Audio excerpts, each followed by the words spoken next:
Great. All right. Hi, Mr. Estes. How are you today? I'm good. How are you guys doing? Great. Yeah. Okay. So first question: what classes are you currently teaching at Basis Peoria? So I'm currently teaching 10th grade Latin, AP Latin, which is 11th grade, and then all of 9th grade AP Gov.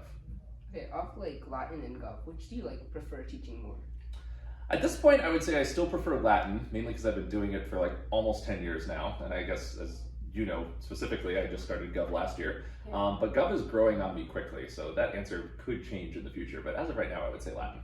Cool. And how long have you been working at Basis? This is my 10th year now working at Basis. That's a long time. What's your favorite part of the Basis culture? Definitely the academically driven students. I just know from other friends and even my wife who works at other schools that aren't Basis that's like, there's not as many of students like you two. And that's definitely what I think makes the teaching job rewarding. And Basis is just, that's what they're all about, the rigorous academics and people who are intellectually curious. And that's the best part of every day. So. Yep. Okay. So do you like any video games? I do. Lately, I would say I like a lot of different types. I've been playing a lot of Age of Empires 4. It's already been out for about a year, but I've really gotten lost in that one over the past year.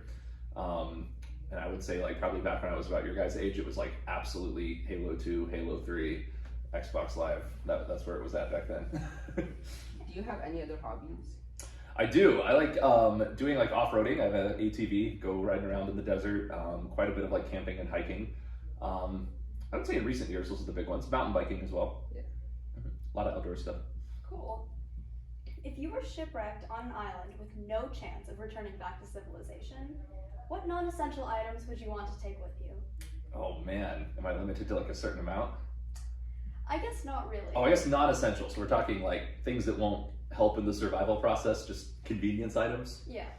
You know, as absolutely nerdy as it sounds, I've thought about that before, and I've thought like if there was like one item I could take to like occupy my mind, I would probably take like a Latin dictionary, because I feel like it's ironic that I've had this exact conversation before, because I've often thought if you just brought like one book and you read it multiple times, you would eventually be done with it. You would know the whole story inside and out. But I was thinking like, in terms of being able to work with another language, you could always like practice writing in the sand, poetry, formulating your own stories, and you'd always sort of have like access to the one tool that you would need to like help you do that. So Latin dictionary, oddly enough. Alright, that's really cool. So if you had to invent a country, what would it be, and what would be the highlights of the country's culture?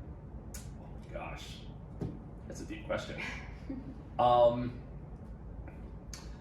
I've often felt like a modern government would be pretty solid if it could like embody the values that were portrayed in like Star Trek throughout the 20th century sci-fi show, because it tries to imagine like what would humanity look like in the future if there was like one government over the whole world, but it was like based on the Enlightenment and like equal, you know, values for people and just kind of like all of the essence of America but spread like worldwide.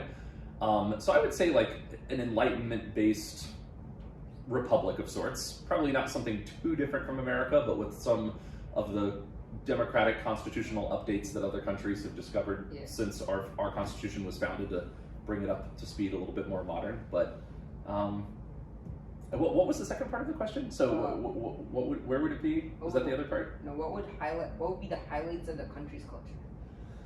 Yeah, so I think definitely like highlighting learning and tolerance, and kind of going back to that Star Trek analogy, because science fiction was meant to be kind of an analogy of something for, you know, the modern or present society to aim towards. I think like so much of what they portrayed as an interesting outcome of like a potential future American or not American human government is a combination of like people pursuing intellectual interests that they find fulfilling, but then also having an opportunity to learn from each other and apply all of those different skill sets to solve like unexpected problems along the way. And I think just the more that you have a society that emphasizes learning and knowledge and different diverse types of learning and knowledge, the more likely you're then going to have the people with the tool sets ready to like encounter any problem and work together. And if you also kind of build that on tolerance, then the working environment's already going to be kind of built into that. Yeah. So, yeah. And we all know that Saturnalia is coming up. Yes. Exciting. Do you have any insight on the upcoming event? Any details you'd like to give us? Just that we're bringing back the gladiator fights from last year. That was definitely a pretty big hit. And of course, by gladiator fights, they're kind of glorified pillow fights, or fights with pool noodles, but with somewhat of a gladiator overlay. And other than that, just lots of pizza socializing, different mini carnival games and whatnot. But just kind of building upon what worked last year, but trying to inject a few new angles, like using pizza instead of shaved ice, and some of the booths that didn't have as much of a turnout last year we're replacing with new booths to test out some different events. So some of those like particular details regarding the booths are still kind of in the works, but hopefully it'll be an upgrade even. So. Do you have any favorites? Gladiator fighting for sure, or the javelin throwing as well. Okay, so now we move on to some like questions are asked by people in Latin. So like, okay, yeah. So first question is, why did you learn Latin instead of any other languages such as Spanish or French? That's a good question. So originally what drove me to Latin was a byproduct of Greek was the language that I wanted to learn. And when I was in 9th grade, I read the Iliad for the first time, and it just instantly became my favorite book. That was sort of like the tipping point for me becoming more interested in the ancient world, but initially I was far more interested in the Greeks. Once I got into college to major in classics, so that led to me majoring in what I did. As a classics major, you can't really only focus on the Greeks. It comes as like a package deal with the Greeks and the Romans. So that started to be more of my bigger exposure to Roman culture, which I liked more than I anticipated. And then once I sort of decided that like working in a university setting was just not really what I wanted to do with my life. Going into college, I thought it was. Coming out of college, I didn't. And so I was starting to narrow down at teaching at the high school level, and Latin was just far more commonly offered than Greek was. And I'd already sort of built up an interest and appreciation for Latin and Roman culture. And so that's just kind of where I ended up with Latin. And so it's just been, I would say, a passion that I've only gotten stronger feelings for since I've taught it compared to when I was just on the receiving end learning it as a student.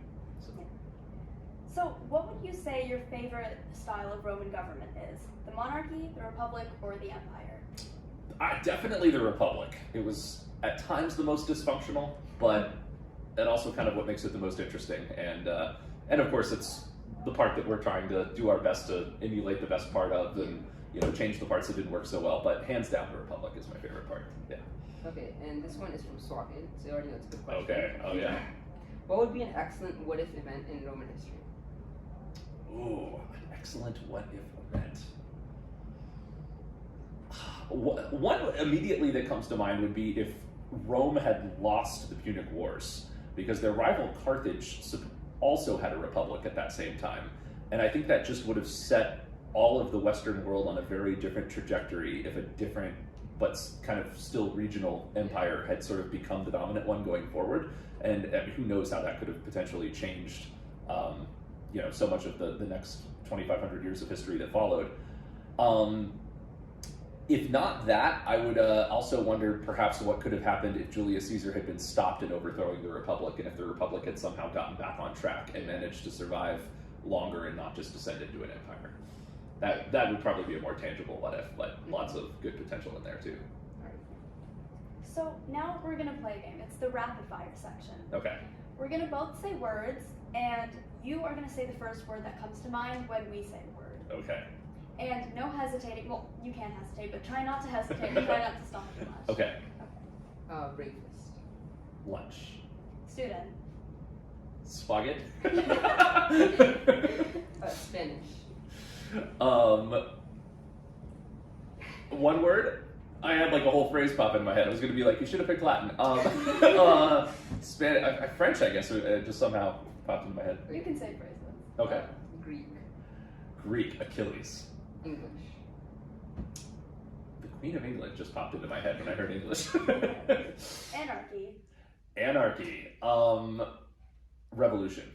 Communism. Ooh, tyranny. American government. A mess. Complicated / a mess. School. Rigorous. Scandal. I'm kind of drawing a blank for a scandal. Honestly, the TV show by the same name, Scandal, popped into my head. There is a TV show on Netflix named Scandal. And this, the most controversial question of them all, highly sought after by every single one of your students. What is your favorite grade that you teach? Currently, I would say, you as in like this year, right? Yeah. Yeah. Definitely the ninth grade. It might be a little bit unfair because I see more of them, so there's like more people, more to like in the ninth grade. But until this year, I'd only previously taught ninth grade one prior year to this, and I just didn't quite know what to expect. In prior years, I would have said 11th grade, but I'm really enjoying the ninth graders this year. Yeah, been a lot of fun. Okay, so thank you so much for taking the time to give us this interview. I thought it was really cool about how much you like Star Trek and like the ideas that it brought. So Well, we can always do a follow-up interview just on Star Trek. I could fill an hour. Yeah. You're welcome. Yeah, thank you guys. Thank you so much. Good. All right, that was pretty quick.